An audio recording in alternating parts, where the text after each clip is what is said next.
കാലിന് വയ്യാത്ത ഉപ്പനെ വീൽ ചെയറിലിരുത്തി ഉംറ ചെയ്യിക്കാൻ കൊണ്ടുപോവാണ് ഞാൻ. സാധാരണ തവാഫ് ചെയ്യുന്നിടത്തൂടെ അല്ല വീൽ ചെയറുകാർക്കുള്ള തവാഫ്.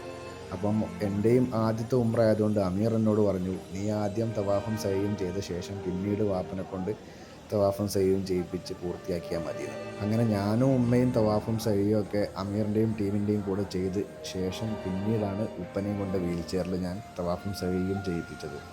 ഇതാണ് ഡിഫറൻ്റ്ലി ഏബിൾഡ് ആയിട്ടുള്ള ആൾക്കാരെ വീൽ ചെയറിൽ തവാഫ് ചെയ്യിക്കുന്ന സ്ഥലം. താഴെ കഅബയ്ക്ക് ചുറ്റും ഒരു 3 തവാഫ് ചെയ്യുന്ന സമയമെങ്കിലും വേണ്ടി വരും മുകളിൽ നിന്ന് ഒരു തവാഫ് പൂർത്തിയാക്കാൻ. ഇതാണ് സഫയുടെയും മർവയുടെയും ഇടയിലൂടെയുള്ള സഈൻ്റെ നടത്തം. ഇവിടെയും വീൽ ചെയറിന് പ്രത്യേകമായിട്ടുള്ള പാതയുണ്ട്.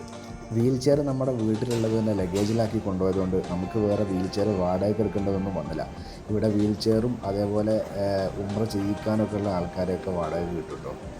350 റിയാലോ 250 റിയാലോ അങ്ങനെ എന്തോ കൊടുത്താൽ മതി. ഞാൻ ഉംറ ചെയ്തതിനേക്കാൾ എനിക്ക് ഏറ്റവും വലിയ സന്തോഷം ഉണ്ടായത് എന്താണെന്ന് വെച്ചാൽ ഉപ്പനെയും ഉമ്മനെയും കൊണ്ട് ഈ നാട്ടിലൊക്കെ ഒന്ന് വരാൻ പറ്റുക, അവരെ കൊണ്ട് ഉംറ ചെയ്യിപ്പിക്കാൻ പറ്റുക. ഇതൊക്കെ ഒരു സ്വപ്നം പോലെ സംഭവിച്ചതുപോലെ തോന്നുന്നു. അപ്പോൾ ഓക്കെ ബൈ.